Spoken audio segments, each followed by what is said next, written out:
Bom, então, oficialmente, bom dia a todos e a todas. Meu nome é Helena Serra, sou a diretora do CIPS Nova. Queria, desde já, dar-vos as boas-vindas a todos os alunos e investigadores que estão aqui presencialmente e também a todos os investigadores e alunos que estão a seguir-nos em streaming através do Zoom.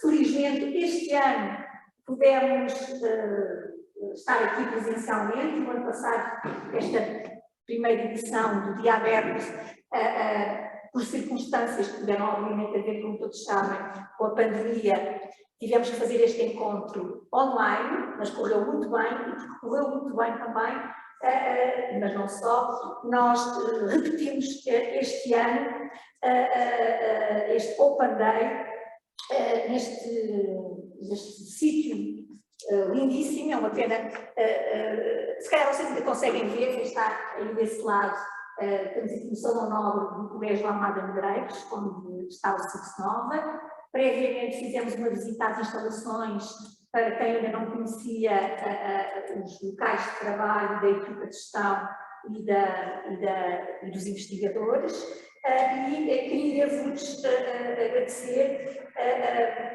estarem aqui num sábado de manhã. Estaremos um sábado que é um dia que não coincidia com os vossos compromissos profissionais, supostamente, nem gerais, não, vocês não têm aulas, portanto, ainda este dia aberto, é aberto à investigação, aberto aos alunos dos vários ciclos de estudo, licenciaturas, mestrados, doutoramentos, programas de licenciatura, mestrados e doutoramentos que são acolhidos pelo CIPS Nova e aos quais o CIPS Nova está vinculado. E esta ideia surge porque achámos, ou definimos como uma das nossas prioridades, do CIPS Nova, fazer uma aproximação, uma melhor articulação entre as atividades de investigação e as atividades de ensino. Portanto, queremos que esta articulação entre o ensino e a investigação seja permanente, constante.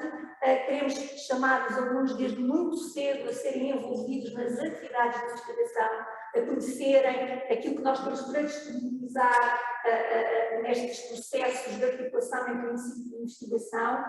Nós sabemos que ainda temos muito espaço para reforçar esta articulação, o que justifica este tipo de iniciativas, entre outras que nós hoje ainda vamos mostrar. A minha colega da direção, a Patrícia Pereira, vai depois falar sobre as várias iniciativas que nós temos para alunos de licenciatura, mestrado e doutoramento, e, portanto, queremos potenciar estas possibilidades de articulação, nomeadamente através do contacto direto com os nossos alunos, o mais cedo possível, desde a licenciatura. E, portanto, o dia de hoje tem exatamente visa criar estas oportunidades, quer para os investigadores, quer para os alunos, portanto, ao nível das supervisões dos projetos de mestrado, de doutoramento, quer ao nível da inserção dos alunos, logo desde a licenciatura. Estão aqui alguns, alunos de licenciatura presentes, que já conhecem bem este caminho, de inserirmos em projetos de investigação, nas atividades de investigação. E, portanto, o CIPS Nova, como muitos de vocês saberão, é um centro de investigação interdisciplinar, centro interdisciplinar de ciências sociais.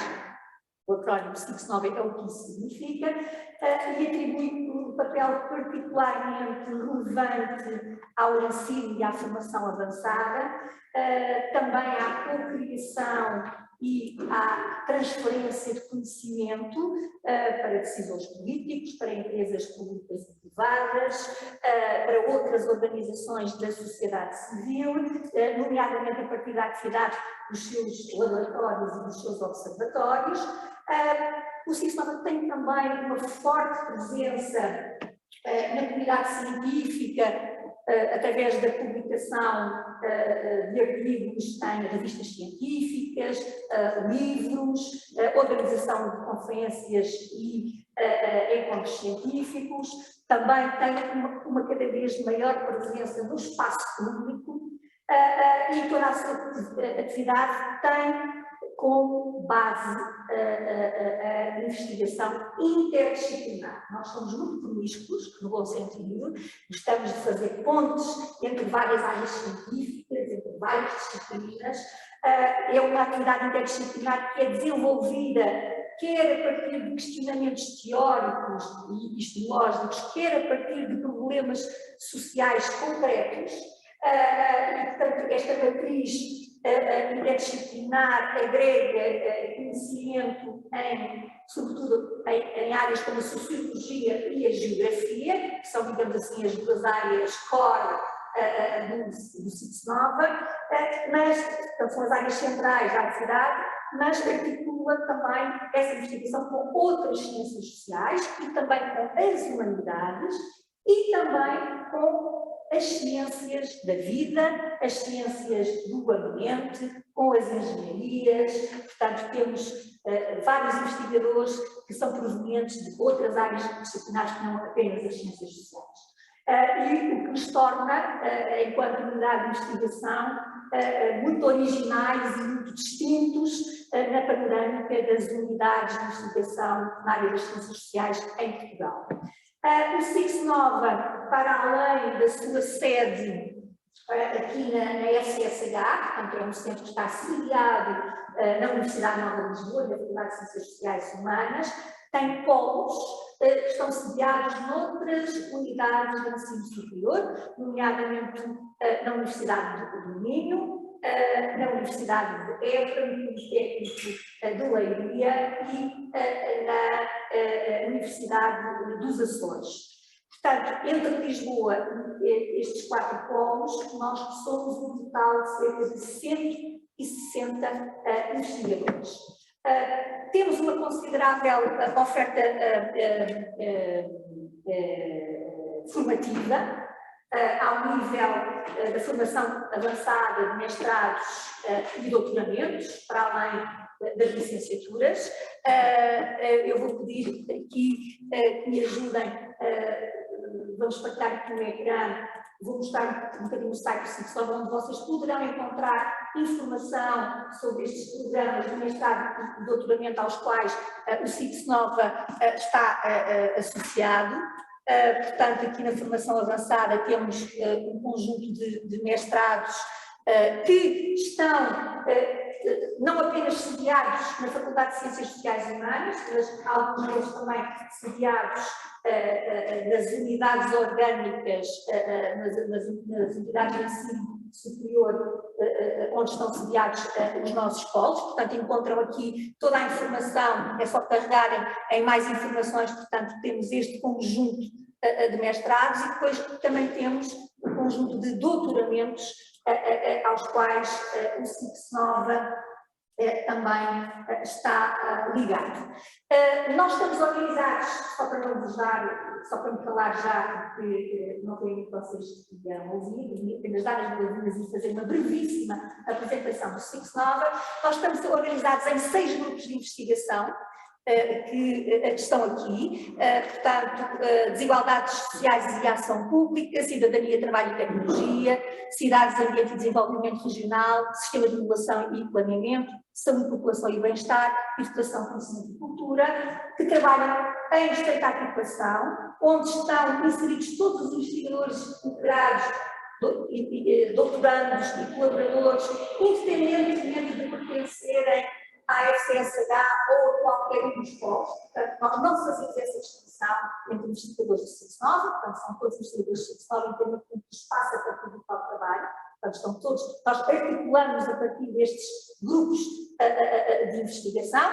Quem tiver curiosidade pode clicar em cada um destes grupos, encontram os respectivos investigadores, a sua investigação, os projetos de investigação, e termino agradecendo a organização, a vossa presença, mais uma vez, E agradecer também a organização deste encontro, que foi dinamizado a partir da direção do SICSnova, à minha colega Dalila Cerejo, Teresa Santos e Catarina de Bonet, que organizaram este encontro, e depois vão estar também convosco à Conversa Nacional, que são coordenadoras, respectivamente, do RPG 1, 4 e 5. E também queria agradecer especialmente aos investigadores e à equipa de gestão, à Inês, que é a nossa coordenadora da equipa de gestão, que vai já falar a seguir, por se terem disponibilizado para a missão da hora para intervirem. Portanto, a Inês Vicente e a Patrícia Pereira, também minha colega da direção, e depois os investigadores José Carlos Marques, Ricardo Campos e Maria João Miotti, que vos vão falar um bocadinho sobre as suas experiências e os trajetos de investigação, o que é que têm feito em termos de intervenção no espaço público. Falar um bocadinho da experiência de investigação. Queria agradecer a todos muito. Termino só chamando a atenção para a abertura do concurso para as bolsas de doutoramento. Eu vou fazer o concurso está a decorrer neste momento, e quem tiver interesse a que o SICSnova seja a sua instituição de acolhimento, nós gostaríamos que nos enviassem a vossa manifestação de interesse até, aliás, já terminou, mas podem continuar a enviar essa manifestação de interesse. Temos todo o interesse em apoiar, vamos ter aqui algumas ações de apoio, nomeadamente para responder a questões e a dúvidas que o guião desta call possa suscitar desse lado. Portanto, estamos disponíveis para acolher as vossas candidaturas e para vos ajudar nessas candidaturas. Vou-me calar, já estou com certeza a falar há mais de 10 minutos. E pronto, e como mental eu calo, e vou passar então agora à Inês Vicente, que vos vai falar um bocadinho da nossa presença nas redes sociais e como é que vocês podem explorar estas redes sociais e procurar informação, certo? Certo. A Marina é responsável na equipa de gestão pelas redes sociais do SICSnova. A equipa de gestão tem 4 áreas de especialidade e esta é a da Marina, e quero agradecer por ter feito este PowerPoint e por me ter preparado para estar aqui. Vocês já viram um bocadinho do site, agora quando eu passei os grupos de investigação, e portanto também acho que é algo que todos conhecem. O SICSnova está presente nas redes sociais vocês podem encontrar a investigação em curso, os eventos, contratos de bolsas e estágios, ou seja, concursos abertos, contratos de bolsas e estágios, oportunidades de financiamento, chamadas para resumos, para calls, novas publicações e a nossa participação nos mídia. Vocês podem encontrar isto tudo no site, nos destaques, mas também podem encontrar nas redes sociais do SICSnova, que aliás estão muito mais acessíveis do que o site. Nós estamos presentes no Facebook, e agradeço à Marina porque preparou aqui uma imagem em movimento. Desculpa, isto para mim é fantástico. Não seria capaz de o fazer e, portanto, agradeço à Marina. No Instagram, no Twitter e no YouTube, onde esta sessão vai ficar depois disponível e ficam todas as sessões. Seminários permanentes, webinars, participação em conferências, portanto, está tudo disponível nas redes sociais.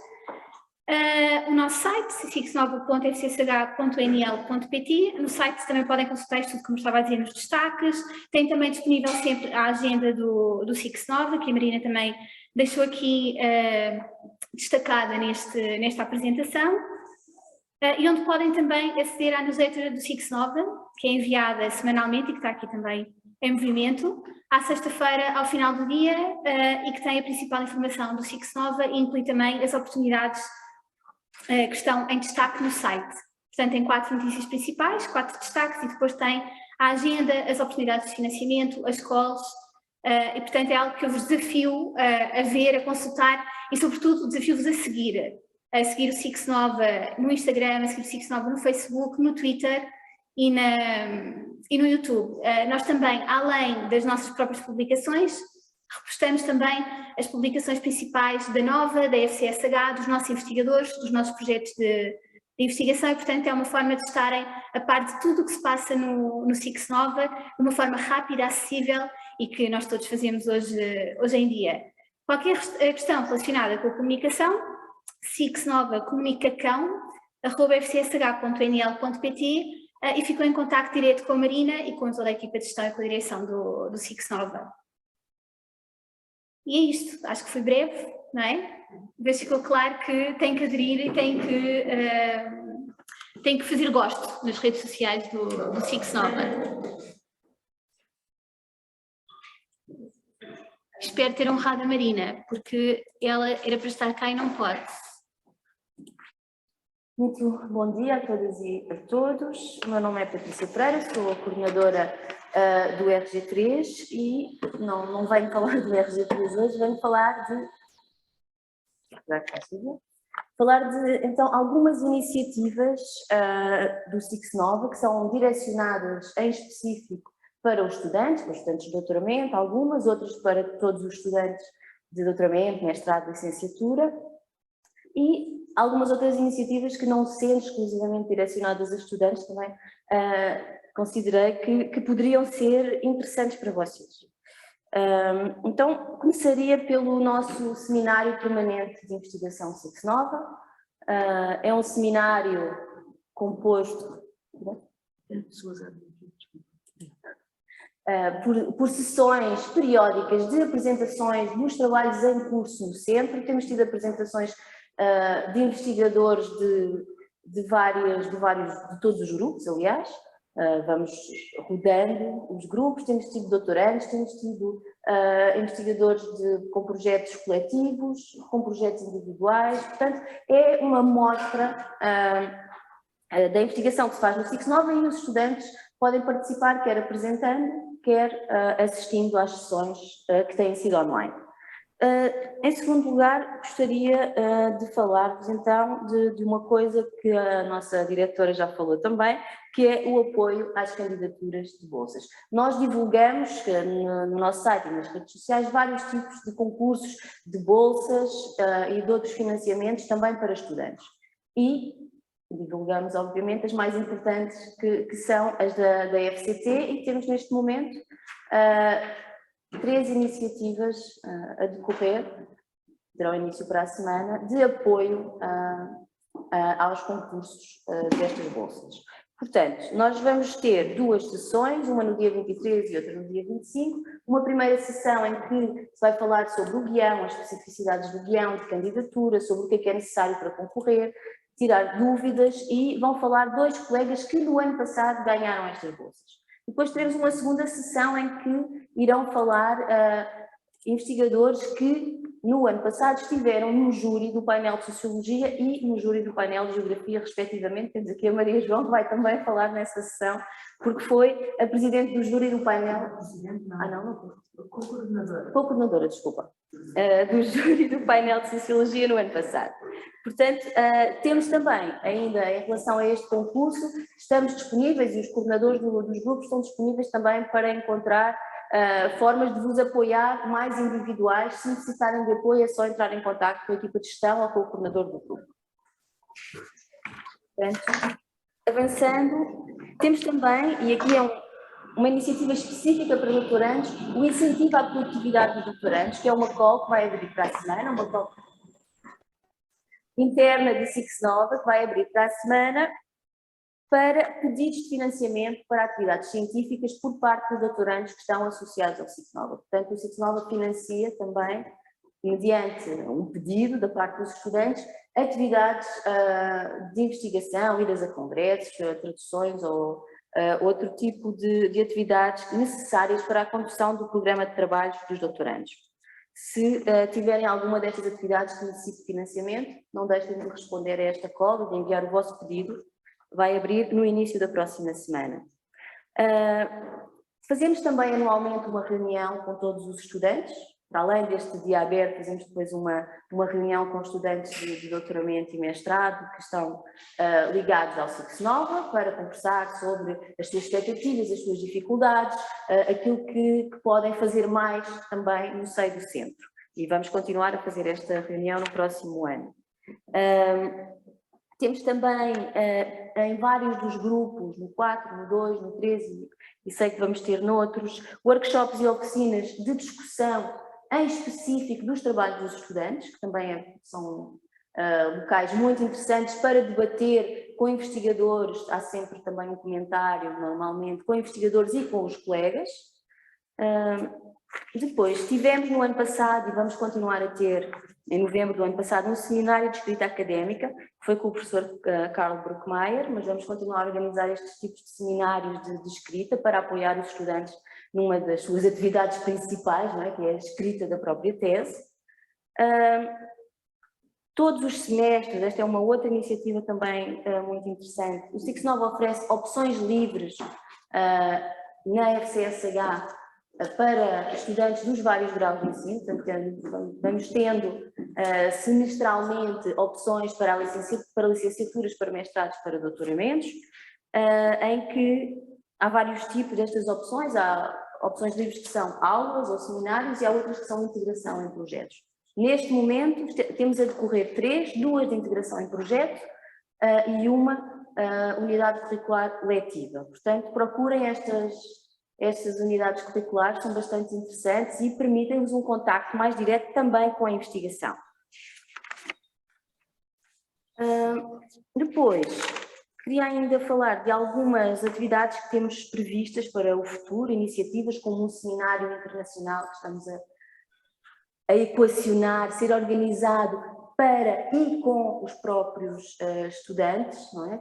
Em que convidaremos cientistas de renome para virem falar convosco e connosco, mas em que terá a participação dos estudantes na própria organização e na própria definição de quem serão estas pessoas que vamos convidar, e também mais workshops e oficinas sobre ferramentas essenciais, e aqui obviamente que contamos também com o input dos estudantes sobre que ferramentas essenciais é que vocês necessitam de formação, então nós procuraremos organizar esses workshops. Eu penso que de momento são assim as atividades mais relevantes. Se tiverem questões, depois também podemos falar no final. E muito obrigada. Bom dia. Posso retirar aqui a máscara, uma vez que estamos a uma distância suficiente. Ora, quero começar por agradecer o convite que me foi dirigido pela comissão organizadora, pela Dalila, pela Catarina, pela Inês, pela Helena, pela Patrícia, todos os que participaram na organização deste evento. É sempre uma satisfação poder falar da investigação que fazemos, ou que temos de estar a fazer.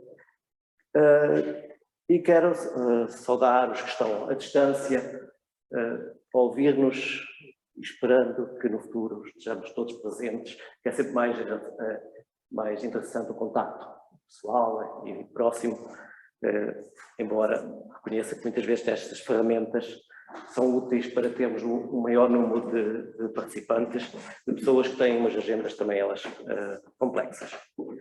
Ora, em relação ao título que estava no programa e que foi difundido, eu acrescentei ali uma pequena expressão, que é um Estado ausente.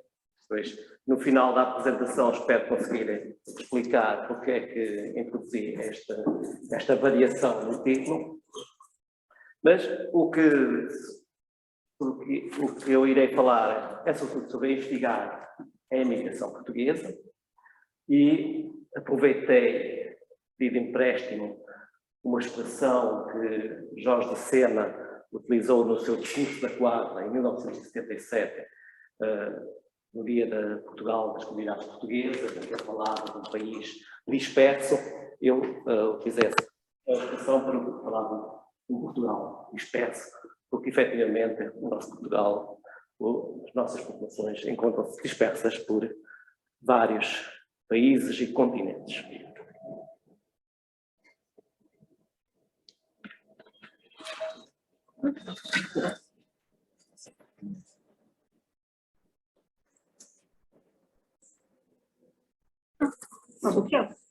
Bloqueou. De vez em quando a investigação também bloqueia.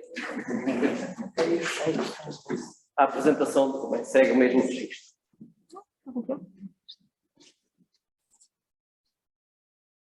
Agora deu. Muito bem, mas já está. O plano já funciona. Mas o resto? Então, porquê estudar a imigração portuguesa? Primeiro porque, como todos sabemos, é uma característica estrutural da nossa sociedade. Já vivemos com esta realidade, pelo menos desde a época dos descobrimentos, embora com denominações diferentes na altura, este período de colonização, outras vezes períodos de imigração propriamente dita, mas que conjunturalmente vai tendo intensidades variáveis. E, sobretudo, porque é uma temática que é marcada por longos períodos de desatenção.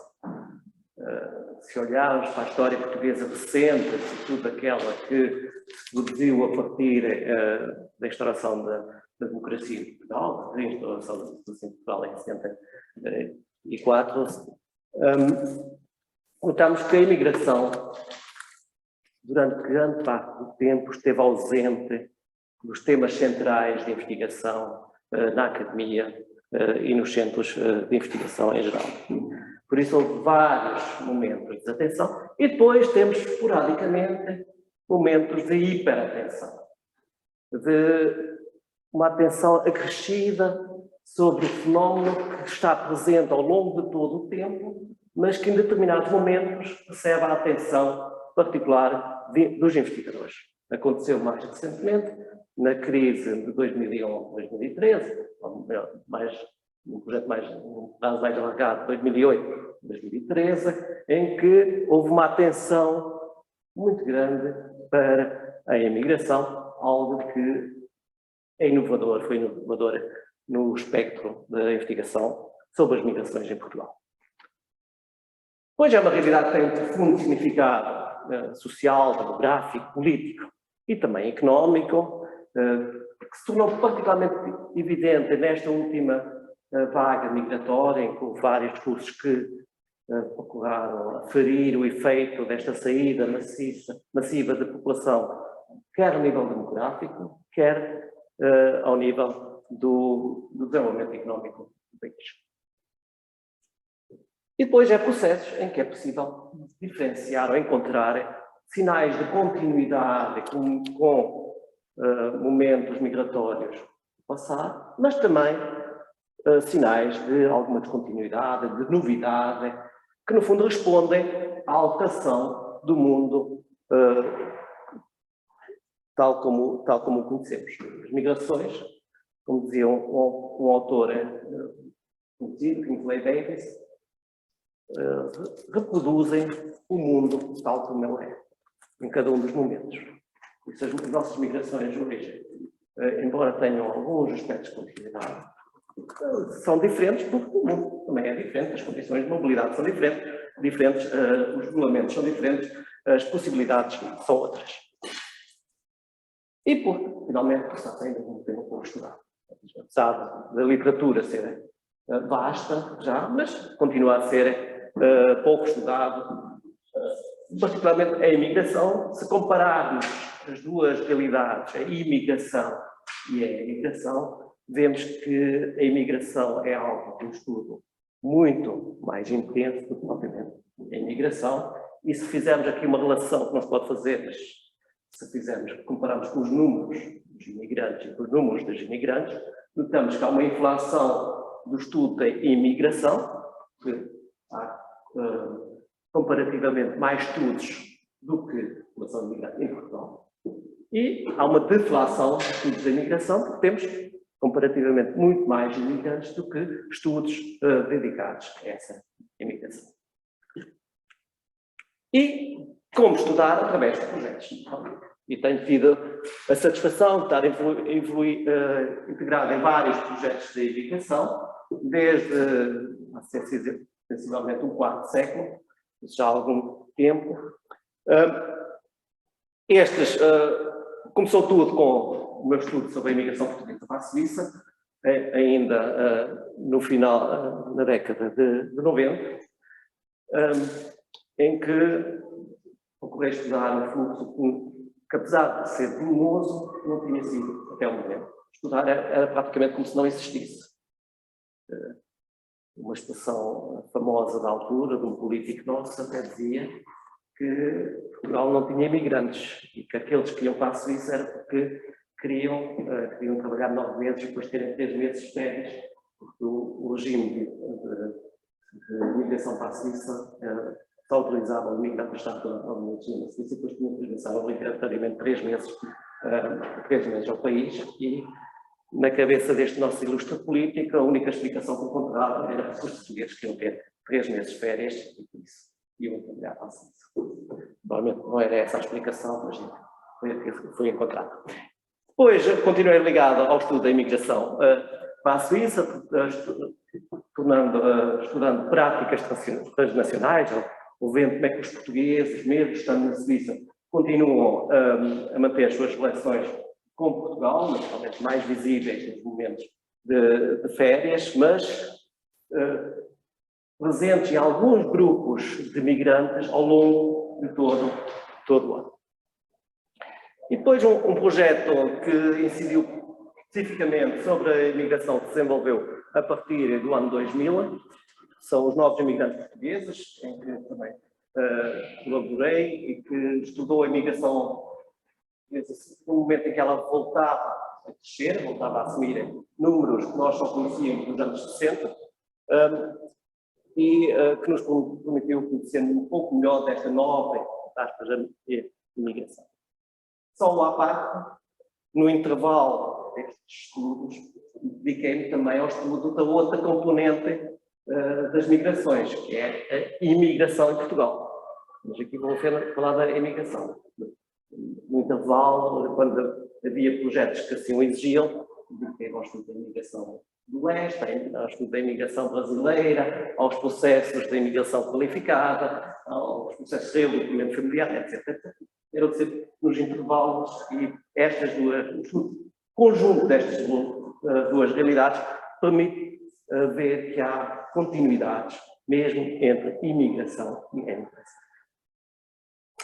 E agora irei falar brevemente, provavelmente já estarei muito perto do fim, sobre estes 5 projetos que são mais recentes, são relativamente recentes, e que também se dedicam à imigração.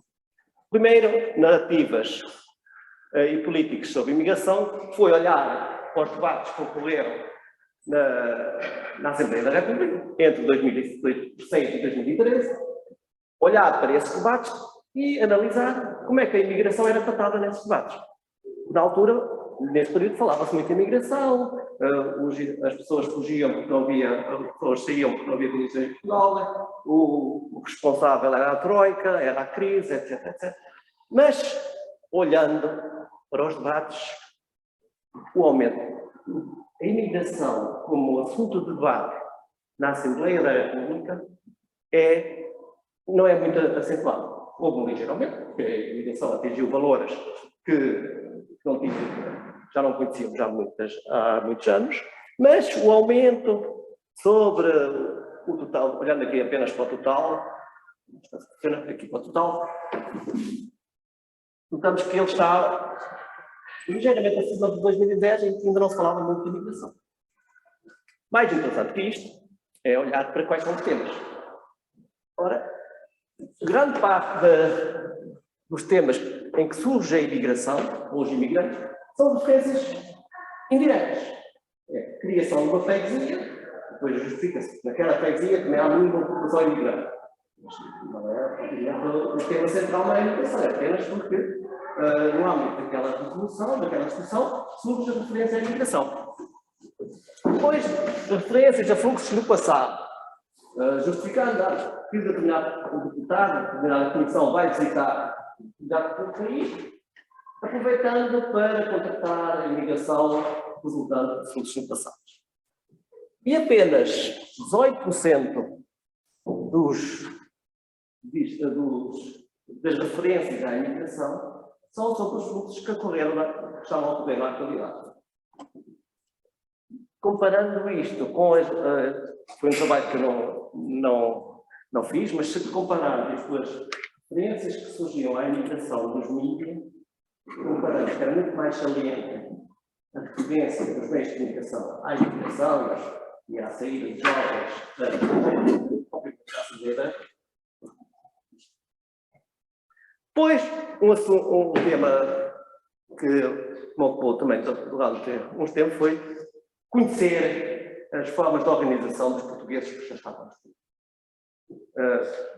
As organizações de imigrantes são uma das formas de acolher os portugueses e dos portugueses manterem as suas ligações ao país de origem e, apesar de se reconhecer este importante papel, não havia uma informação fidedigna sobre qual é que era o número de associações que existiam. E o que fizemos foi mapear as associações, fazer um levantamento exaustivo das associações existentes no mundo. Chegamos a este número que ultrapassa as 2.000 associações, incluindo associações que se desenvolveram muitas vezes sem a existência de um espaço físico. Associações mais recentes, associações que apenas existem no espaço virtual, como a Associação de Graduados em vários países, que não têm uma sede física, mas têm reuniões regulares nos locais onde vivem, e depois temos uma reunião regular em Portugal, mas que desenvolvem atividades apenas pelas redes virtuais em que as quais estão inseridos. E criamos aqui uma tipologia de diferentes categorias de associações.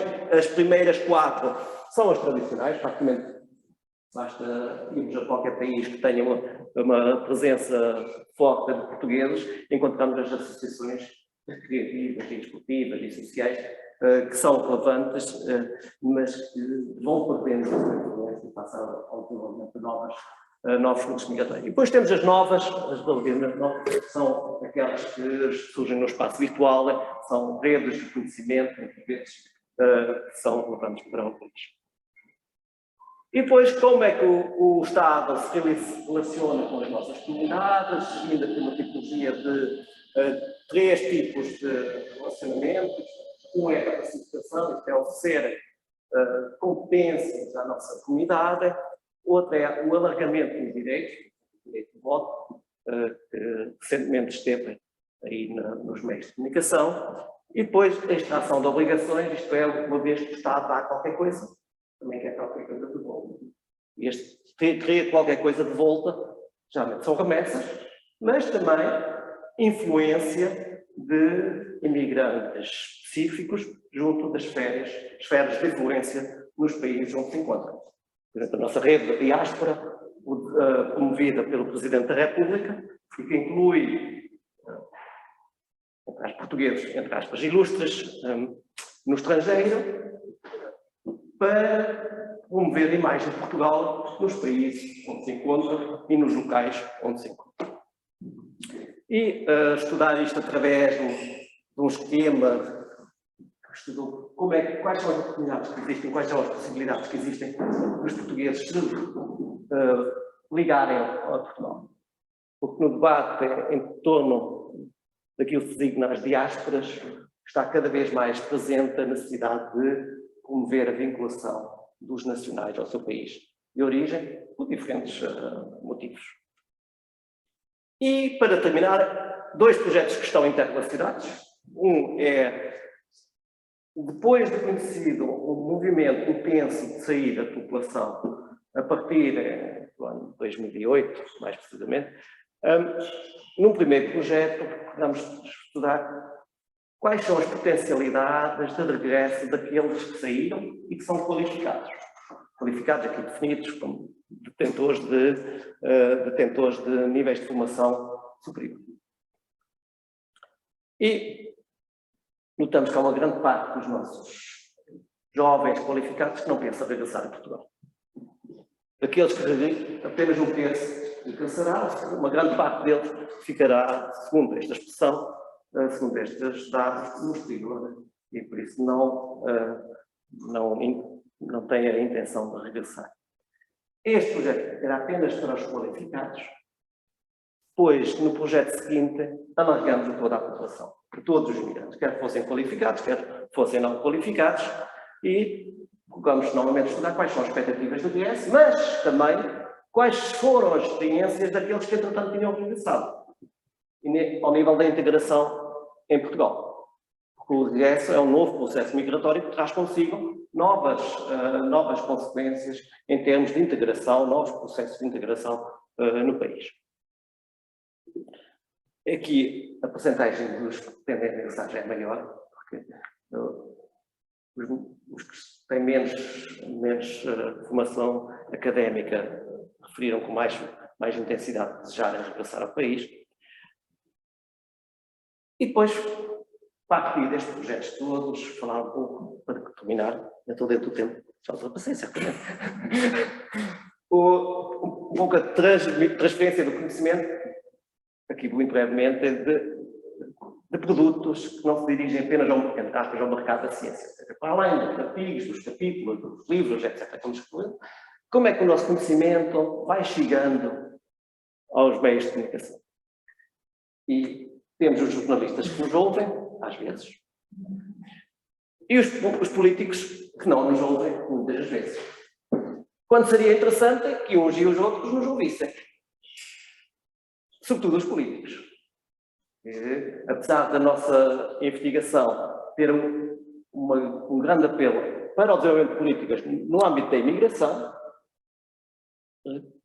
descobrimos sempre dificuldade em que eles manifestassem interesse em estar presentes, em nos acolher, em receber as nossas opiniões e os nossos dados, as nossas investigações, e depois ficam todos muito admirados quando descobrem que o processo eleitoral não funciona como devia, e há diversas falhas, mas em alguns artigos nós já escrevemos isso, que como é que se consegue uma maior participação política através do voto dos imigrantes portugueses.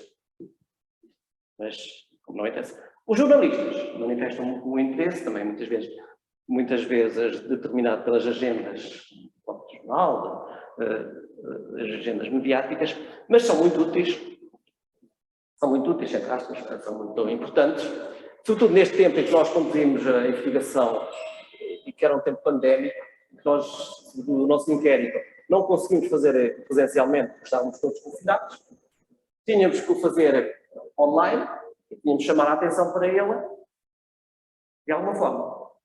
E para isso, os jornalistas foram muito prestáveis, foram muito úteis, naturalmente, dando nós algo em troca, que era uma descrição dos dados que tínhamos na altura, uma descrição da comunidade, mas foram muito prestáveis para essa divulgação e depois para transmitir os resultados. E é por isso, por ausência destes políticos e do Estado em geral, que eu falo de um Estado ausente. O nosso Estado está presente em muitos países, mas está ausente junto das comunidades, e as comunidades sentem-no e referem-no frequentemente. Nas visitas aos consulados, nas presenças consulares, nas embaixadas, o nosso Estado está fisicamente presente, mas muitas vezes ausente em termos de ajuda efetiva às comunidades, e talvez haja aqui um trabalho que ainda é necessário fazer. Provavelmente temos que pensar todos como centro de investigação, como é que os resultados das nossas investigações chegam mais rapidamente aos decisores políticos, de modo a que consigam tomar decisões informadas pela evidência científica. E obrigado. E peço desculpa por ter ultrapassado ligeiramente, o tempo. Espero que tenham. Aproveito só para dizer, há pouco referiam as bolsas FCT, e além dessas vai ser lançado, vai ocorrer eventualmente durante este ano, um outro concurso de bolsas que são das redes universitárias europeias. Os politécnicos estão em várias universidades também, e há bolsas específicas para essas redes, e naturalmente os doutorandos aqui do CICSNOV podem concorrer. A única limitação é que está ligada a uma instituição que fica nessa rede, mas pode, por exemplo, com o orientador ser dessa rede, e está ligada a outra universidade do exterior que desenvolva trabalho ou em que a pessoa possa estar ligada. Mas são bolsas iguais às da FCT, das outras vezes, é um concurso à parte. Mas depois a informação circulará.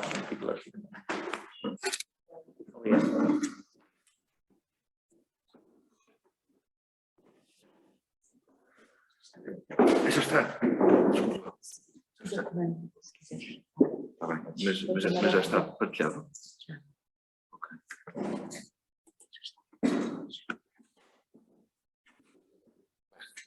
Bom dia a todos e todas, os que estão presentes e os que estão online, em casa. Eu queria, em primeiro lugar, agradecer o convite que me foi dirigido para estar aqui neste Open Day, é já a segunda sessão, o segundo Open Day em que eu estou presente nesta iniciativa, aquilo que é bastante importante para apresentar o centro, aquilo que se tem feito ao nível da pesquisa, mas também para fazer a articulação com o ensino, que me parece que é essencial para o futuro do próprio centro. Aquilo que me pediram foi para apresentar brevemente a minha trajetória académica, a minha trajetória científica, o que é que eu tenho vindo a desenvolver nos últimos anos e, de alguma forma, pensar este percurso no âmbito daquilo que é o SIX Nova, que são as linhas centrais do SIX Nova. E desde logo eu pensei na questão da interdisciplinaridade, que é um conceito central do centro, e porque de alguma forma julgo que represente bem aquilo que pode ser uma trajetória interdisciplinar. Ou seja, eu desenvolvo investigação em ciências sociais há cerca de 20 anos, em diferentes centros de investigação, iniciei aliás aqui na casa, não especificamente nesse espaço físico, mas na FSH. Ainda o SIX Nova não era nascido, existiam outros centros de ciências sociais, de sociologia, aliás, e eu iniciei a minha pesquisa aí. Comecei por trabalhos de natureza mais quantitativa, aplicando inquéritos, fazendo análise de inquéritos, e atracei, no fundo, tudo aquilo que são tarefas de investigação. Estive no terreno a fazer entrevistas, a fazer inquéritos, mas também os analisei através das ferramentas que todos conhecemos, SPSS, não só. No fundo, o doutoramento permitiu-me fazer uma viragem, e, em verdade, para outro campo, o campo da antropologia visual, em que apliquei metodologias menos habituais, menos convencionais, são as metodologias visuais. Fiz etnografia no terreno, fiz entrevistas aprofundadas, fiz vídeo, fotografia, e, portanto, e confesso que nos últimos anos tenho estado mais dedicado às metodologias de natureza qualitativa, com base etnográfica, e, portanto, já deixei um pouco de lado as pesquisas quantitativas, embora tenha, obviamente, conhecimento e competências também nesse campo. E, portanto, a minha trajetória é feita de diferentes ferramentas de pesquisa e tenho uma visão muito ampla daquilo que é uma pesquisa em ciências sociais que pode utilizar, de facto, estes diferentes dispositivos técnicos no terreno. E, portanto, de alguma forma, considero que tenho uma trajetória que é profundamente interdisciplinar, não é? Que dialoga com a sociologia, com a antropologia e com diferentes técnicas de pesquisa. Aquilo que eu gostaria de apresentar aqui, no fundo, é o resultado desses 20 anos de pesquisa, que têm sido particularmente dedicados ao estudo do que nós podemos denominar culturas e subculturas juvenis. Foi assim que eu iniciei a minha pesquisa, com projetos financiados pela FCT que estudavam o hip-hop, que estudavam o movimento Ocupa, que estudavam o grafite, o rap e tudo mais. E nos últimos anos tenho estado mais dedicado às questões da participação política e do ativismo dos jovens, no fundo fazendo a confluência entre aquilo que foram as minhas pesquisas iniciais e esta questão da participação política dos jovens. Daí que a minha apresentação seja em torno desta questão da cidadania, entendida de um modo muito amplo, e aquilo que são práticas criativas dos mais jovens. E desde logo eu queria começar por fazer esta distinção, e no fundo esta é a única questão teórica que eu trago aqui, que é sobre o conceito de cidadania, que vários autores entendem que é um conceito polissémico, ou seja, há diferentes interpretações sobre aquilo que é cidadania. Por um lado, há uma interpretação que é se calhar a mais comum, que é mais redutora, diria eu, que é esta que é natureza jurídica ou legal. Não é? Portanto, este é um conceito que, de acordo com vários autores, marca linhas de pertença e, consequentemente, também de exclusão, ou seja, quem é que tem direito à cidadania e quem é que não tem direito à cidadania. E, portanto, é um conceito que tem sido apontado também como sendo de natureza hierárquica e homogeneizadora, não é? E que define fronteiras entre pertença e não pertença. Por outro lado, e no fundo é a abordagem que eu me situo, há outras visões que abordam este conceito de forma mais ampla e abrangente, que incorporam dinâmicas de índole social e cultural e que entendem que este é um conceito que deve ser lido como um processo e não tanto como um estado. Não é? E quando nós falamos dos jovens, basicamente estamos a falar deste tipo de processos. E que pode envolver necessariamente também a dissensão e a ruptura com a norma. E é de facto neste campo que eu me situo e os meus trabalhos dirigem-se para esta linha de pesquisa. Portanto, eu diria que em súmula há aqui uma triangulação entre 3 áreas principais. A primeira é a área da juventude, como eu referi, e a juventude aqui também, do meu ponto de vista, pode ser entendida de uma forma bastante lata. Nós temos que a juventude é uma construção social, é o resultado de um conjunto de contextos históricos, tem uma dimensão também subjetiva ao nível das narrativas que são construídas em torno dos jovens. Nós sabemos cada vez mais que esta transição da juventude para o estado adulto também é feita de forma cada vez mais não linear. Portanto, há aqui fronteiras que são cada vez mais imprecisas, né? E há pesquisas que entendem que a juventude se situa até aos 30 anos, outros até aos 25. Eu, no meu projeto mais recente, entrevistei jovens que vão dos 16 aos 35 anos, né? Já jovens adultos.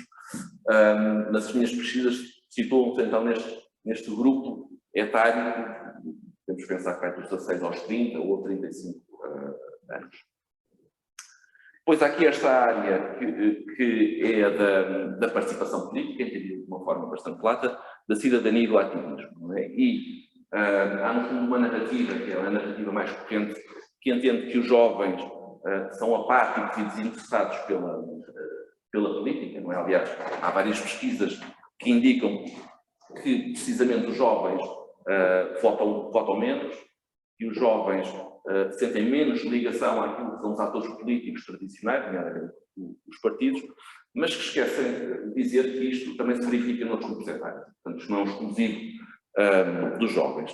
Mas contra esta ideia, que é de alguma forma redutora da participação política, há um conjunto de outros autores que entendem que a participação política deve ser revista de uma forma muito mais abrangente, muito mais lata, e que não se resume à política formal e à política institucional. Portanto, há várias formas de participar. Né? Quando os jovens se ligam a uma ONG, quando os jovens se voluntariam para uma série de ações, quando os jovens desenvolvem práticas de ativismo digital, ou seja, há aqui diferentes formas de intervir socialmente. Isto, de facto, liga-se às questões da cidadania e do ativismo que eu tenho vindo a pesquisar. Depois, no outro vértice, temos a questão das práticas criativas e artísticas.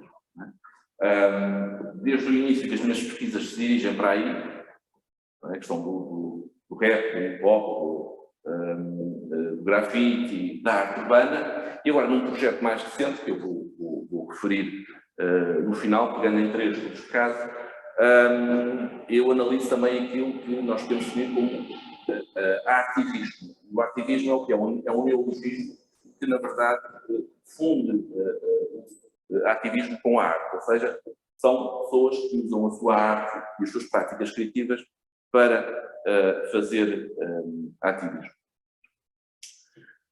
E, portanto, aqui há alguns exemplos daquilo que têm sido as minhas pesquisas, a questão do rap protesto, rap underground, o rap negro, ou seja, a forma como muitos jovens descendentes de imigrantes de origem africana, jovens imigrantes africanos, têm utilizado o rap para falar de conjunto de problemas que eles vivenciam no cotidiano, a questão da pobreza, da exclusão social, do racismo, da violência policial, ou seja, são questões prementes que eles sentem no cotidiano e usam o rap precisamente para dar visibilidade a estes problemas e para trazê-las para a agenda pública.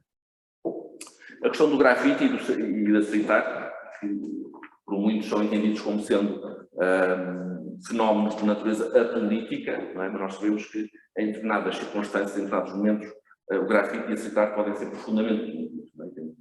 Um exemplo clássico mais conhecido atualmente é o do Banksy, que tem imensas obras de natureza política, mas eu lembro que quando foi o período de crise e da austeridade, que houve uma série de artistas que vieram para a rua e pintaram uma série de murais que, entretanto, se tornaram bastante visíveis e conhecidos, inclusive nos mídias,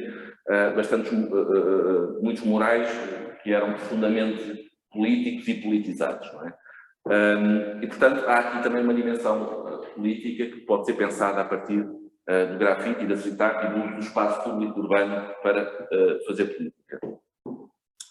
Outro projeto em que estive envolvido é este do ativismo digital. Não é? O ativismo digital nós temos que pensar em diferentes contextos, diferentes vertentes, desde aquele ativismo de guerrilha, não é? Nós temos agora um exemplo mais recente da guerra da Rússia com a Ucrânia, a forma como os anónimos se juntaram para desenvolver ações de ciberataque contra a Rússia. Portanto, temos esse tipo de ativismo digital, mas temos aquele que é de natureza mais soft, mais fluida e que todos nós fazemos no cotidiano e que muitos ativistas utilizam, que é usar as redes sociais para mobilizar pessoas, para reportar pessoas, para fazer passar uma mensagem. E, portanto, isto é algo que, embora seja transversal desde os grupos etários, é claramente mais usado pelos jovens, que são também os que usam mais frequentemente as redes sociais e os mídias digitais. Por último, esta noção de ativismo, que tem sido mais trabalhada num projeto que eu coordeno atualmente, que está a terminar, que se iniciou em 2019, termina este ano, que é financiado pela Fundação para a Ciência e Tecnologia e que se denomina Art Citizenship. E embora não seja apenas centrado no ativismo, não é? Porque eu considerei um conjunto de práticas criativas, e por práticas criativas eu considerei tudo o que é a utilização de diferentes recursos, inclusive os digitais, para produzir conteúdos de diferente natureza. E, portanto, entrevistei os jovens que tinham um podcast sobre diferentes questões que remetem para práticas de intimidade que são não normativas, por exemplo. Entrevistei músicos de rap e não só, entrevistei ilustradoras, pintores, ou seja, uma gama muito variada de jovens com práticas criativas diversas. Este é o projeto e, no fundo, gira em torno deste conceito das artes da cidadania, que são a base do projeto. E considerei, no fundo, três grandes áreas. A do corpo, não é? Pensar a forma como o corpo é utilizado em diferentes formas de protesto e de ação social. A questão do som, não é? O exemplo do rap, mas gostaria de dar o exemplo do punk e muitas outras vertentes musicais que têm um cunho mais politizado. A questão da imagem e a questão da tecnologia. E vou-vos trazer três casos.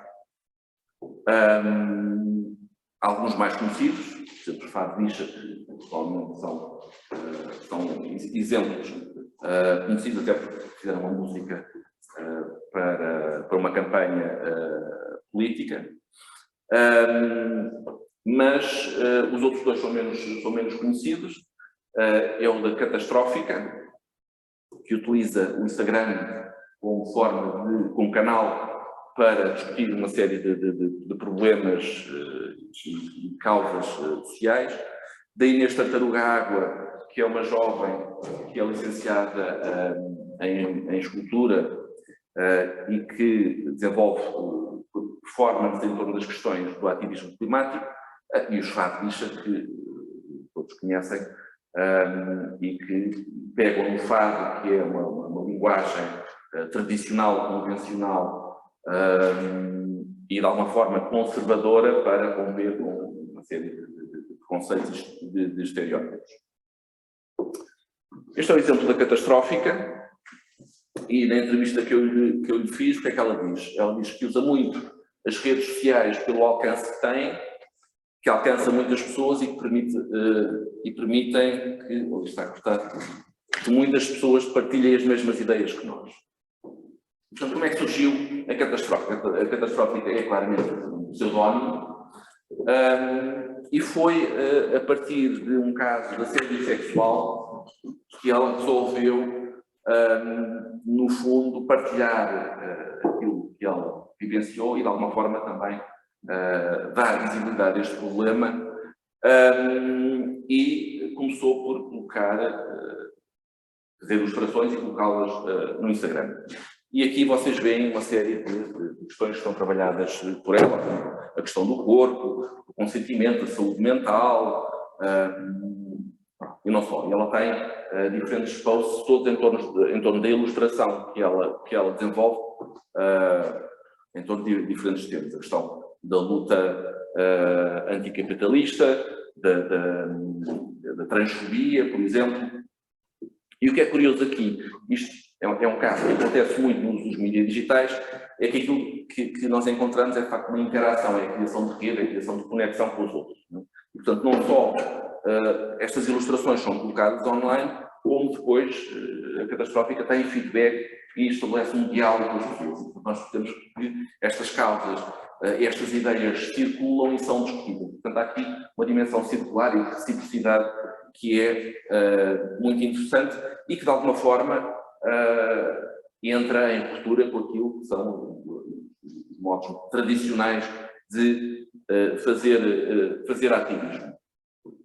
E, de facto, a catastrófica considera-se uma ativista, precisamente porque usa a sua arte em prol de um combate em torno de uma série de questões. O feminismo, o anticapitalismo, antirracismo, e não só. O outro exemplo é o da Inês Tartaruga Água, que foi entrevistada por nós e que desenvolveu um workshop no ano do projeto, e as causas dela movem-se em torno da questão ambiental e da luta contra as alterações climáticas. E ela desenvolve, entre outras iniciativas, esta foi precisamente este workshop que ela fez connosco, em que utiliza um conjunto de ferramentas e de lixo para produzir aqui este sistema, que no fundo é um sistema sonoro que permite fazer a leitura da poluição do ar. Né? E portanto, a partir do lixo, e aqui já há uma consciência e uma consciencialização das pessoas em torno do lixo que é produzido, mas também do uso e da reciclagem, ela produz estes aparelhos, né, que medem a poluição do ar. Claro que por trás desta produção existe todo um discurso já bastante sólido e construído sobre as questões ambientais, sobre o capitalismo, o antropoceno e tudo mais, e no fundo a sua prática artística é o resultado desse tipo de reflexões. Por último, os fatovistas, que nós também entrevistámos, estão ali excertos dessa entrevista, e estamos a falar de um grupo já com bastante consciência política e que tem desenvolvido um trabalho que é um trabalho bastante ativista. E é interessante para pensar estas diferentes gramáticas do ativismo contemporâneo, na medida em que conjuga aqui também a dimensão do som, que é uma dimensão central deste projeto, mas também do corpo, não é? E há esta ideia que está muito presente no seu trabalho, que é o corpo como lugar político. Não é? É um lugar político a partir do momento em que há o corpo oprimido, não é? O corpo oprimido daqueles que pertencem à comunidade LGBT, mas por outro lado também o corpo político que se emancipa e que, através de diferentes ações performáticas com a norma, com a regra, e portanto eles consideram que estão de facto a exercer aqui um papel político fundamental. E pronto, estes eram apenas 3 exemplos do projeto que eu estou a desenvolver. Nós fizemos cerca de 60 entrevistas, entrevistas exploratórias. A gente com um perfil muito diferente, estes são apenas 3 destes, mas há gente que faz cinema, há gente, como disse, faz ilustração, que faz pintura, que faz diferentes formas de música, todos eles tendo como mote de intervenção social em torno de diferentes causas, e agora estamos na fase final do projeto, estamos basicamente a produzir textos, produzir artigos, faz parte do projeto. E é isso, espero que tenha dado para perceber aquilo que tem sido a minha trajetória nos últimos anos e as matérias que tenho vindo a trabalhar. A palavra aqui à próxima vez.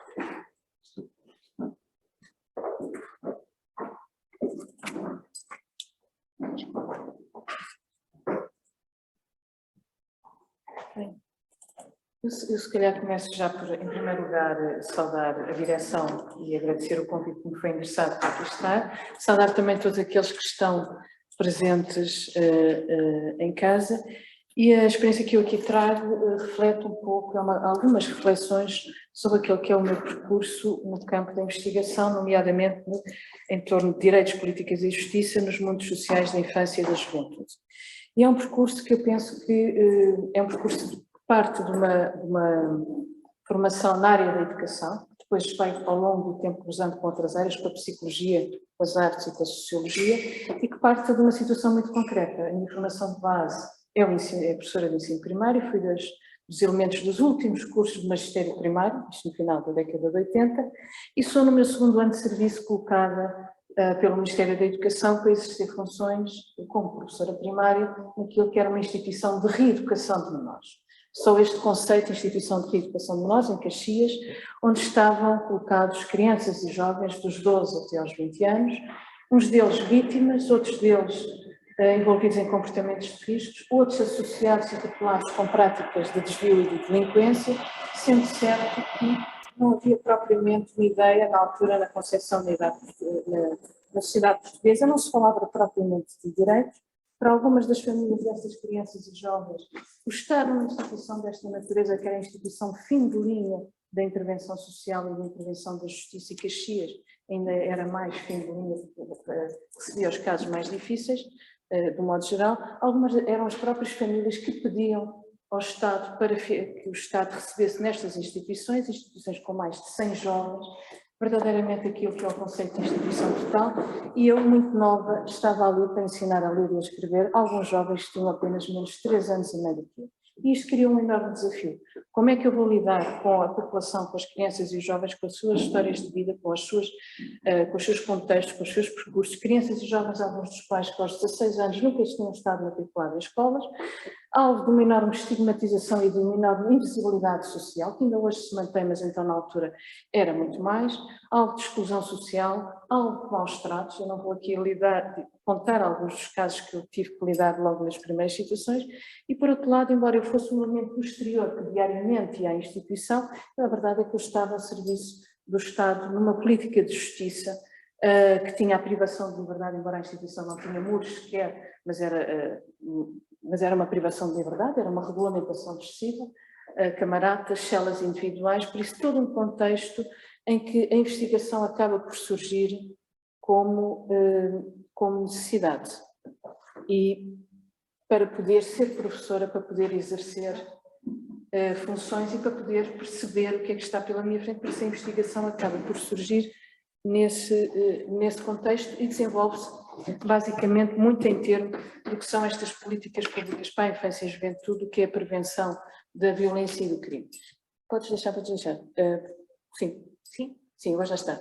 E tenho a oportunidade, apesar do sistema de justiça ter a fama de ser muito fechado, É verdade que Portugal foi dos primeiros países a ter uma lei de proteção à infância, isto é no final em século XIX, século XX, e era um sistema muito aberto à experimentação e à inovação pedagógica, porque realmente nós estávamos perante crianças e jovens que estavam excluídos de todos os sistemas no exterior e tínhamos que ser muito criativas para poder, no fundo, colaborar na reinserção desses jovens. E tive a oportunidade, logo nesse ano, em 1987, estava a fazer-se o lançamento do projeto Minerva, o projeto que é o precursor das políticas e da introdução das tecnologias nas políticas de educação.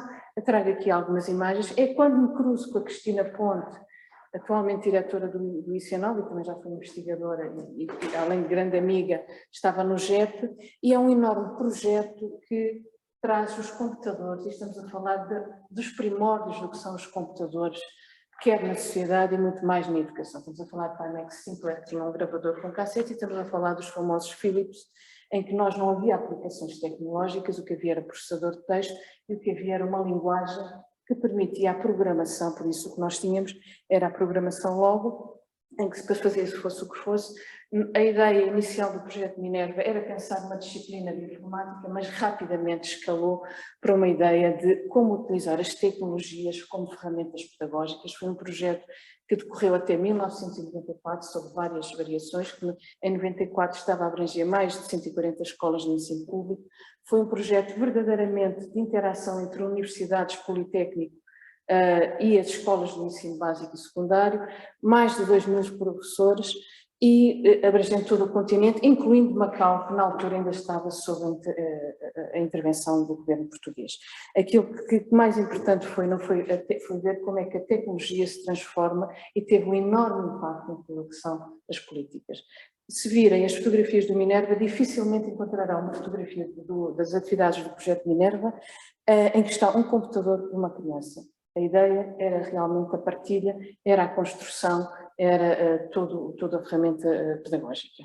Depois acontece na década de 80, ainda no final da década de 80, uma situação que é a aprovação da Convenção sobre os Direitos da Criança, que traz todo um novo conceito do que é a infância. Não é só uma questão de idade, mas é uma questão da concepção de entender as crianças como atores sociais, que muda e que obriga os Estados a reformularem o seu sistema de justiça, e nós temos a oportunidade de colaborar na reforma dos direitos de menores, em 1999-2001, mas este conceito acaba por guiar e por me levar a aprofundar a investigação em determinados sentidos. Estamos também numa época em que é o lançamento de algumas iniciativas no campo da educação, como a nova lei da reforma de bases do sistema educativo, a primeira geração dos territórios educativos de intervenção prioritária, no qual também estivemos envolvidas, e por isso os projetos que eu desenvolvo a partir da minha condição de professora têm a ver muito com a procura do conhecimento, dar voz às crianças e aos jovens com quem eu trabalho, porque a minha realidade era precisamente como esta que vem aqui, escrita pela mão de um desses jovens. Esta carta tem um valor histórico porque é o primeiro jovem que, depois da reforma do direito de menores, foi aplicada à medida mais grave da justiça juvenil, de 3 anos em regime fechado, que é o regime excepcional, pela prova de 52 ilícitos, e em que ele, dirigindo-se à senhora professora, que por acaso neste caso não era minha, não era eu, ele diz o seguinte, que tem todos os ingredientes do que é a sociologia do desvio do crime e da violência, que me levaram depois então ao mestrado. É assim a minha vida, sabe? Eu roubava muitas coisas das pessoas porque não tive juízo, fui por conversa de amigos. E roubava carros, lojas, passava mal porque não sou nenhum santo. Já levei facadas, tive para morrer, mas não morri por sorte. Sabe porquê? Porque a minha mãe gosta muito de mim. O meu pai só sabe beber, não sabe dar educação. Aprendi a roubar aos 9 anos. Para começar, vendia droga. Fui apanhado aos 10 anos, fui para o colégio um colégio da Justiça. Estive lá 3 anos, depois saí. Depois vi um grupo de amigos e fui sair. Eu disse a eles, posso ir com vocês? Eles disseram, bora. E eu, bora, e depois vim para aqui. E depois ele desenhou aquilo aqui embaixo, como se fosse uma animação, ou um jogo de computador, ou um desenho animado, aquilo que o levou a entrar no regime fechado, precisamente no dia em que completa 16 aanos.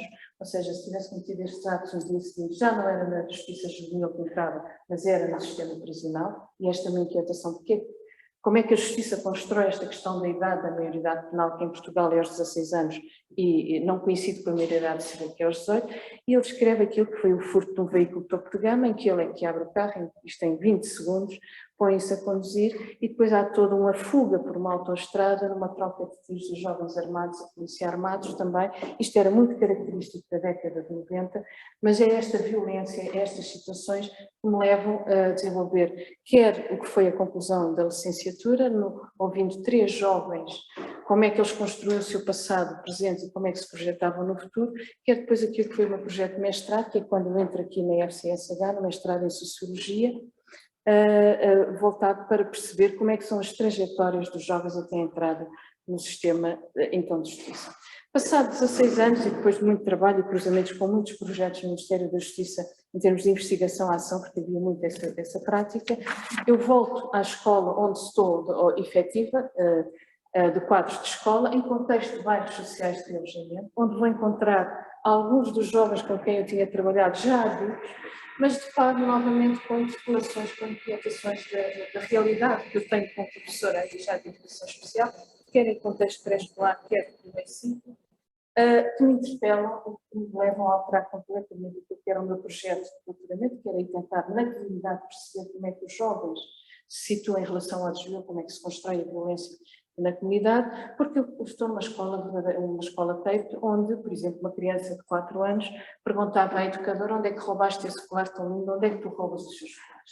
E tendo uma educadora tentando explicar que não é preciso roubar colares, que se podem construir, se podem comprar, se podem criar, se podem oferecer, a criança continuava a insistir no roubar.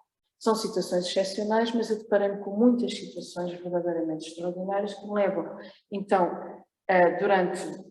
a pensar durante 2 anos, eu tive que pensar durante 2 anos e explorar durante 2 anos, e aquilo que eu vou tentar no meu doutoramento é perceber como é que determinadas políticas de habitação social podem estar a potenciar o envolvimento de crianças, já não os jovens, mas as crianças dos 6 aos 12 anos, em atos de delinquência, em atos de desvio ou em violência, e como é que elas se apropriam também, no fundo, estudar esta relação. Foi um desafio enorme, porque havia questões, entro na sociologia da infância muito mais a fundo, aquilo que são as metodologias da sociologia da infância, quer dizer, como é que se aborda as crianças na investigação, tem que se pensar, não é propriamente com as mesmas metodologias com que abordamos adultos ou noutros contextos, e por isso aqui surgem as metodologias visuais, quer a fotografia comunitária, aqui posta a preto e branco para não ser identificado o bairro, mas, sobretudo, uma questão simples que foi para pedir às crianças, durante 3 anos, no contexto do bairro, se me eram capazes de fazer um desenho do bairro. E a partir do desenho, e aqui vê-se como as metodologias visuais têm um potencial imenso, sobretudo na área da infância e também da juventude, mas nós temos que perceber a narrativa que está associada àquilo que são os produtos finais, não ficarmos apenas pelo o olhar que nos leva a um desenho em que aparentemente eu vejo um bairro tranquilo, mas depois quando tenho uma conversa com a criança, ele me diz, é o meu bairro e são as polícias à procura dos ladrões, e eu pergunto, mas onde é que estão as polícias, onde é que estão os ladrões? Está tudo escondido uns atrás dos outros, porque é assim todos os dias. E aquilo que foi o meu ângulo de visão, que foi entrar pelo envolvimento das crianças na violência, na delinquência, porque de facto naqueles bairros havia crianças muito novas, conhecidas em toda a área metropolitana de Lisboa pelas suas alcunhas, pelas práticas e pelas façanhas, entre aspas, em que estavam envolvidas, algumas das quais envolvidas em criminalidade adulta, violenta e organizada. Aquilo que eu me deparo é cada vez mais com a questão da necessidade da proteção à infância e de como é que as crianças, estando perante a violência, seja no interior da família, a violência doméstica, a violência intrafamiliar, a violência contra as mulheres também é um dos temas que se cruzam em alguns dos projetos que depois, entretanto, vão tendo, mas como é que as crianças interpretam essa violência, como é que a reconstroem na sua vida e como é que se posicionam. Este é um dos desenhos, dos poucos desenhos que tem muita cor, curiosamente, mas quando a criança me descreve e todo o seu detalhe, o que nós vemos é um conjunto de situações ocorridos nos 6 meses antes ao desenho. Por isso eu vou também cruzando e vou voltando mais o meu olhar e abrangendo o meu olhar que sai da área da justiça, mas que vai se cruzando cada vez mais com as políticas sociais para a infância. E também com a mediatização, e aqui novamente um projeto em que me cruzo novamente com a Cristina Ponte, em que vamos ouvir, é um projeto que envolveu colegas também do SIX Nova, na altura não era SIX Nova, era o SES Nova e o Soci Nova, sobre a mediatização, como é que as notícias constroem as crianças como é que são construídas pela comunicação social nas mais variadas áreas. Eu fico com a área da justiça e da proteção à infância, e nós, ao voltarmos aos centros educativos agora, e a voltarmos a casas de acolhimento, há uma das raparigas, mas isto é uma ideia comum a muitos dos jovens, de jovens adolescentes, que é, aos olhos dos outros, nós os jovens, somos sempre o problema. E esta ideia que permanece em determinados grupos acaba por me levar também à construção do que é o meu atual projeto pós-doutoramento, centrado na delinquência e criminalidade juvenis, na justiça juvenil e penal em Portugal, que é um projeto em que procura perceber como é que a administração da justiça, como é que o Estado constrói o conceito de jovem e como é que atua e intervém junto daqueles jovens, dos 12 aos 21 anos. Por isso temos aqui o sistema de justiça juvenil e o sistema de justiça penal, num tempo em que a condição de jovem se estende no tempo, como o Ricardo já falou, em que as transições juvenis não têm nada a ver com aquilo que era o que se via há 10 anos, acontecem de forma assíncrona e de forma muito diversificada.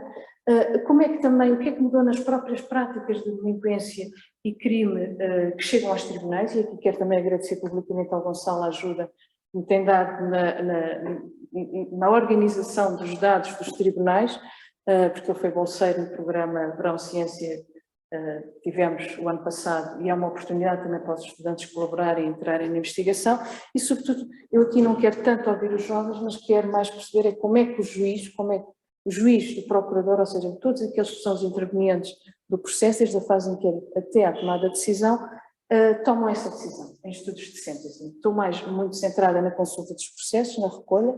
O projeto sofreu um grande impacto em termos da pandemia, porque tive que suspender durante um ano.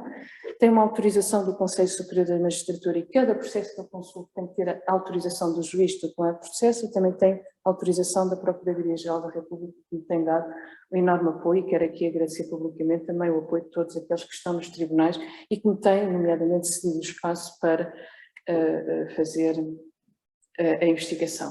O objetivo é precisamente criar uma base de conhecimento sólida entre as relações entre o direito, o controle social e a mudança social na infância e juventude, capaz de gerar impacto, capaz de contribuir em termos das políticas públicas de prevenção criminal e da justiça, e aquilo que depende muito, e este projeto vai ao encontro daquilo que está no debate internacional, a nível europeu, sobretudo, e no qual eu integro algumas das redes, nomeadamente uma rede que foi agora extinta, mas que está associada, deu origem depois a estas duas, e na qual, nomeadamente, o Six Nova é o representante português, nomeadamente Child Friendly Justice European Network, mas sobretudo no International Juvenile Justice Observatory. Eu fui a representante portuguesa na secção académica, por isso nós tivemos a oportunidade de contribuir para a criação de políticas ou recomendações, orientações para as políticas, nomeadamente europeias, em termos de proteção das crianças e dos jovens. Estamos associadas à plataforma mais recente, da qual resultou um grande evento na Unesco em 2018, em que o desafio que me foi lançado foi colaborar com o grupo das neurociências para perceber quais os contributos que podem ser feitos aqui numa ponte entre as ciências sociais, as ciências das neurociências, sobretudo pensando nos contextos dos Estados que não aplicam a Convenção sobre os Direitos da Criança, porque há, nomeadamente, os Estados Unidos, e do qual resultam também alguns policy papers. Depois 2 projetos, um em que fui convidada também, selecionada para fazer parte do grupo consultivo, voltado muito para a construção, como é que se constrói esta ideia a nível europeu do jovem conflituante, e aqui o conflituante não é apenas com a justiça, é o jovem que é rotulado como problemático nas sociedades atuais. Este é um projeto que foi liderado pela Universidade Católica do Porto, na equipa portuguesa, e mais recentemente o convite para integrar também a rede internacional de um estudo de delinquência autorrevelada, que já vem na sua 4ª vaga, que já devia ter ido para o terreno, mas com a pandemia não foi possível. Em termos das redes nacionais, estivemos também associadas à Fundação, quer da secção temática da Sociologia do Direito e da Justiça, quer da Sociologia da Infância. A infância apenas surge em 2018, e tivemos aquilo que é o nosso impacto, o nosso trabalho, mas não só do nosso trabalho, mas da que é a possibilidade de levar a evidência científica na área da infância e da juventude, mesmo para a tomada de decisão política. Desde 2016 participamos no Conselho Nacional da Comissão Nacional de Promoção dos Direitos e Proteção das Crianças e dos Jovens, que é um órgão de assessoria ou de organização do Estado que apoia a planificação de tudo o que são as políticas sociais para a infância, nomeadamente do campo do cumprimento da Convenção sobre os Direitos das Crianças. E o que é que nós fazemos? Nós somos solicitados, por exemplo, pareceres, para darmos pareceres científicos sobre o que são as iniciativas do governo português, as iniciativas parlamentares. Ainda ontem recebemos um pedido para dar um parecer sobre uma diretiva que tem que estar pronta até segunda-feira no contexto do acolhimento das crianças. E recentemente há uma estratégia europeia para os direitos da criança. Cada Estado tem que aplicar essa estratégia.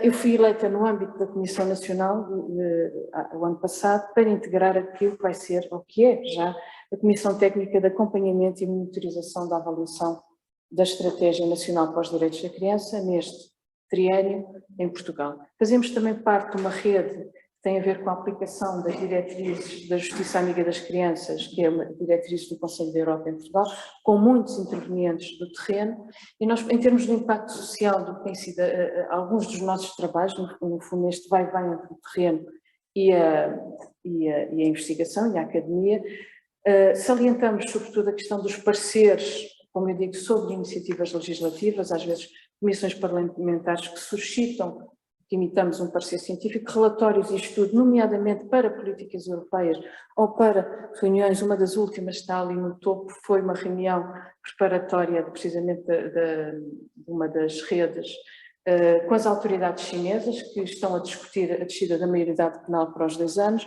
um white paper, por exemplo, para a Comissão Europeia sobre a prevenção e sobre as políticas de justiça em contexto de terrorismo, porque assim, nós em Portugal não sentimos isso, mas há um problema de haver um elevado número de crianças noutros países suspeitas, acusadas ou condenadas por envolvimento em atos de terrorismo. Por isso temos tido aqui um contributo variado também a nível de consultoria científica na Gulbenkian, em torno da intervenção nas famílias, em torno também do acolhimento residencial, com recomendações que já foram algumas integradas em política pública, a possibilidade daquilo que são as nossas intervenções com o Centro de Estudos Judiciários, com os órgãos judiciais, ficar gravado e disponível para os operadores judiciais em streaming num canal especializado da Justiça, e depois aquilo que é de disseminação pública.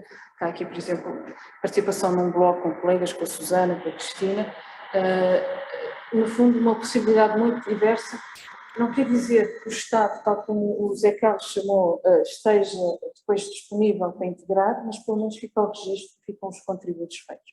Aquilo que é, e vou terminar aqui com aquilo que é um dos últimos desafios lançado, que é uma parceria do SIX Nova e o ICA Nova, que é a plataforma Cria One, Crianças e Adolescentes Online, que no fundo tem a ver com uma ideia básica, que é esta, que é a questão da necessidade, numa época digital e de evolução tecnológica permanente e acelerada, como é que se aplica, no fundo, os direitos digitais da criança, que são direitos também muito recentes, com base no comentário do Comitê dos Direitos da Criança, e, sobretudo, como é que pode haver um contexto social de bem-estar e de promoção dos direitos digitais, no qual acreditamos que recursos, redes e estudos que sejam disponibilizados à sociedade geral são fundamentais, e por isso é uma plataforma que está em construção, não sabemos ainda bem o caminho, tem vários colegas de um lado e do outro, isto nasce espontaneamente, mas com o objetivo de transformar o conhecimento científico e promover o diálogo dirigido muito especificamente a públicos concretos e a necessidades concretas.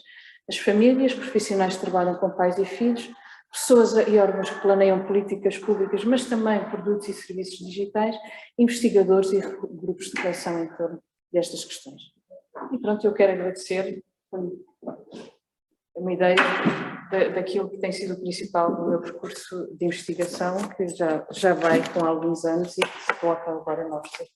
Muito obrigada.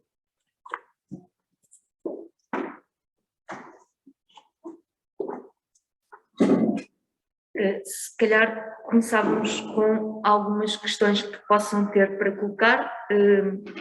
Aí, quem nos está a ouvir em casa e aqui, mas se calhar começando por aqui. Se alguém tiver uma questão sobre as apresentações, sobre o SIX Nova, sobre as iniciativas do SIX Nova, os grupos, estejam agora à vontade de as colocar. Se calhar aqui primeiro, em sala, e depois passo a palavra aí para casa. Idealmente, se puderem escrever no chat, agradecíamos, porque é mais gerível.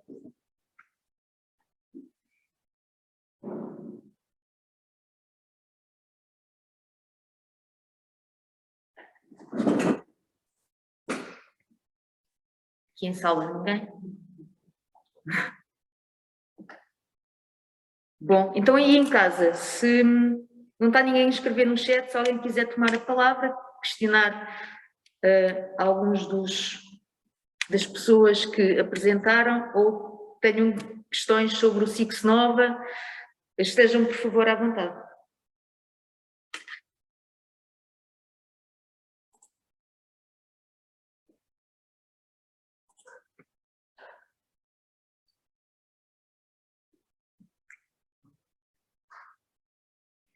Se calhar não havendo questões, não sei se aqui alguém tem mais alguma coisa a acrescentar para rematar, não sei.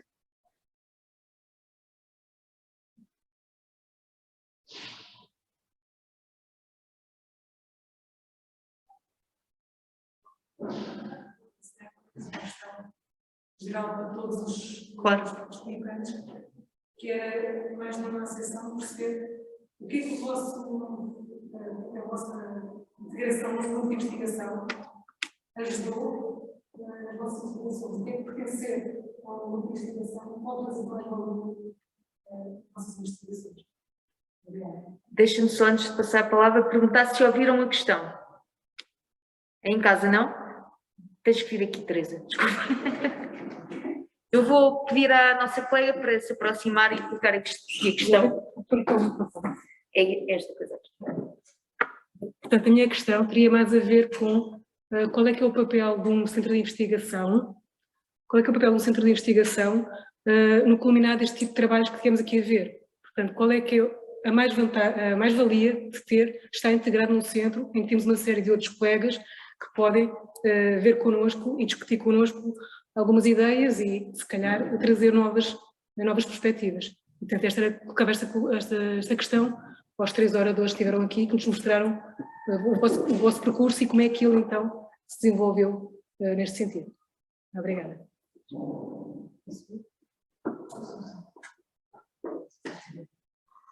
Eu agradeço, Teresa, porque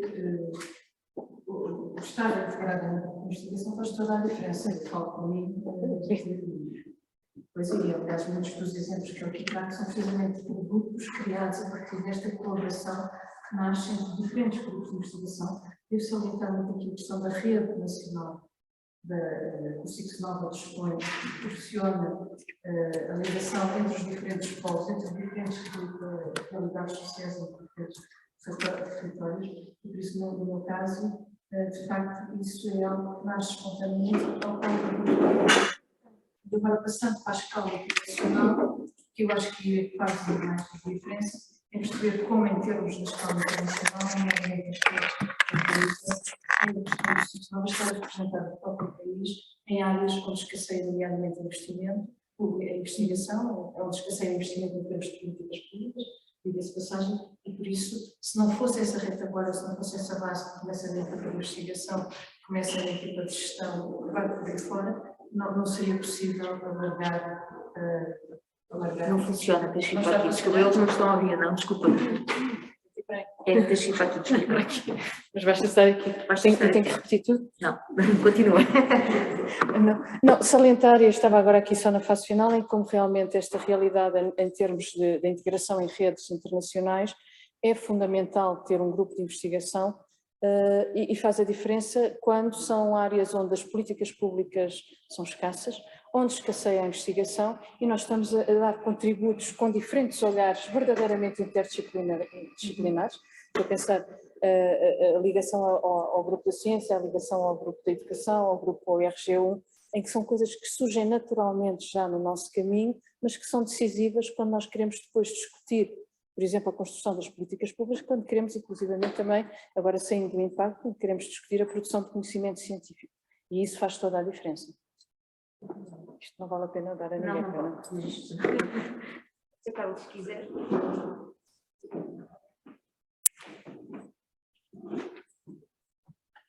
Eu penso que a integração no centro de investigação é benéfica a vários pontos. É verdade que alguns grupos de trabalho muitas vezes podemos ter dificuldade em identificar parcerias ou pontes, mas isso também é positivo, dirige o nosso olhar para realidades que nós provavelmente não estávamos a considerar quando estamos a fazer um projeto de investigação ou quando estamos a fazer investigação. Para além disso, é uma oportunidade de nós também termos mais um local de apresentar o nosso trabalho a colegas que têm perspectivas diferentes, que têm áreas de interesse diferentes e que contribuem com as suas críticas, com as suas observações para a melhoria conjunta do projeto. Para além de estarmos, a ciência cada vez menos se faz individualmente, já estamos muito longe desse paradigma do cientista individual e faz cada vez mais coletivamente, integrando várias perspectivas, e isso só se consegue estando integrado no centro. É que o nosso SICS-Nova tem uma história comparativamente recente, por isso ainda estamos em construção, mas momentos como este, como os debates à hora do almoço, as apresentações à hora das sextas-feiras, à hora do almoço, são todos eles contributos importantes para nos conhecermos e integrar várias equipas. Por exemplo, da minha perspectiva, Portugal já me permitiu integrar uma equipa que estudou a imigração feminina nos Açores, apenas pelo facto de eu estar integrado no centro de investigação, no mesmo centro de investigação, porque senão provavelmente não acontecia essa oportunidade. Obrigada. Não só se calhar podes, na continuidade da questão da Teresa, dar uma resposta, como temos aqui uma pergunta que se calhar tu também és a pessoa ideal, que é o Rafael Lopes da Silva, que pergunta: sabemos que planear e formular políticas públicas é um processo complexo, as políticas públicas devem atender o bem-estar e qualidade de vida dos cidadãos. Na vossa visão, de que forma os vossos trabalhos poderiam auxiliar no planeamento e formulação de políticas públicas nas temáticas apresentadas? Ok. Então, relativamente à primeira questão que foi colocada, ela, em grande parte, foi respondida pelos colegas, foi em completa sintonia, em perfeita sintonia com aquilo que foi dito, foi referido sobre as vantagens de estar integrado num centro de investigação e em equipas de investigação. Eu tenho tido também a sorte, desde o início do meu percurso de pesquisa, ter feito parte de grupos que ora resultam de projetos que são financiados, ora resultam de equipas de trabalho que são formadas nos centros de pesquisa aos quais eu tenho estado ligado. Portanto, eu sou um adepto da pesquisa que é feita em grupo, em equipa. Eu julgo que é assim que surgem, é do debate, é do confronto com diferentes ideias, surgem novas perspectivas sobre uma série de problemas e de questões. É a partir destes encontros que surgem novas ideias para projetos, mas também para bater um bocadinho aquela ideia do investigador enquanto um indivíduo isolado que trabalha no seu gabinete ou na biblioteca. Nós vemos que, em grande medida, um projeto de doutoramento, um projeto de mestrado, por vezes, é um trabalho muito solitário. E eu julgo que fazer parte de equipas em centros de investigação permite combater este lado, esta dimensão de um trabalho mais individualizado. E, portanto, eu julgo que é ótimo ter essa oportunidade de fazer parte de equipas e falar com outros colegas sobre aquilo que temos vindo a desenvolver. Relativamente à segunda questão que se colocou, eu julgo que há aqui vários trabalhos que demonstram que as ciências sociais e a academia têm um papel muito importante ao nível da ponte que se pode estabelecer com os poderes públicos, embora, como foi referido pelo colega, os políticos estão muitas vezes ausentes destes debates e raramente ouvem os académicos, por vezes fazem ouvidos moucos porque não lhes interessa, outras vezes são mais preocupados com um conjunto de questões da sua agenda política, mas eu acho que qualquer uma destas investigações que foram aqui apresentadas podem ser muito úteis para definir políticas públicas em diferentes setores, ao nível da imigração, ao nível do acolhimento de refugiados, por exemplo, que é uma questão que está na ordem do dia, da integração e da inserção imigrantes na sociedade portuguesa, ao nível das políticas juvenis e das políticas para a infância. E, portanto, eu acho que nós temos aqui um papel essencial, e o SIC Nova também tem feito essa ponte com diferentes entidades públicas, em diferentes circunstâncias, em diferentes setores. E eu acho que nós temos que reforçar, temos esse papel, esse dever, de reforçar esta ligação, de facto, também às entidades públicas, no sentido de contribuir para que diferentes políticas públicas possam ser desenhadas em diferentes contextos, diferentes âmbitos. Não sei se respondi isso, é mais... Obrigada. Sim, eu penso que, aliás, o projeto que Maria João falou, fica bem evidente o trabalho dentro dos grupos de investigação, dos nossos investigadores, desta capacidade de ir para além da academia e, de facto, ter interferência nas políticas públicas. Maria João, se quiseres falar um bocadinho ao nível da tua investigação. Sim, só salientar, assim, quando nós falamos de processos de produção legislativa, nós temos que começar a pensar que esse processo também começa a partir do próprio cidadão, que somos todos nós. E por isso nós não podemos pensar estes processos de uma forma isolada. Realmente os estudos das ciências sociais têm demonstrado que Portugal tem uma muito baixa taxa de participação cívica e muito baixa taxa de envolvimento na produção legislativa, e por isso esta ligação entre a academia e aquilo que é o poder público parte também do envolvimento de todos os cidadãos, a começar nos profissionais envolvidos nas próprias áreas. Eu, por exemplo, no meu caso, é muito importante para poder chegar ao patamar depois da integração de contributos nas políticas públicas, de trabalhar com os profissionais, por exemplo, em termos de sessões de formação especializada, em termos de dar contributos, em termos de perceber o que é que são essas necessidades para depois poder chegar então aos órgãos, e independentemente do Estado ou do decisor político integrar ou não aquilo que são os nossos contributos, ou os contributos da ciência, há uma evidência claríssima a nível internacional, é que as políticas públicas devem ser fundamentadas em evidência científica, e cabe-nos a nós estar permanentemente a recordar, muitas vezes no Conselho Nacional aquilo que nós fazemos é tentar recordar, o próprio Conselho Nacional também depois fornece essa informação ao que é o decisor político. Se o decisor político opta ou não, já é diferente, mas eu acho que isto nos remete para percebermos que o processo de produção legislativa começa no cidadão, e se nós temos que pensar é o conhecimento científico a partir e como é que o conseguimos fazer chegar ao próprio cidadão. Obrigada. Mais alguma questão? Aqui, em casa?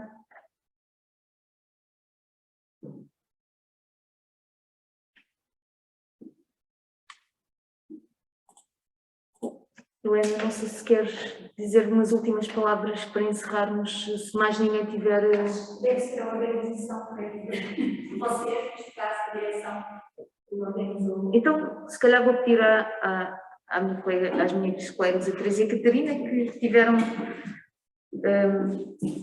na organização deste evento.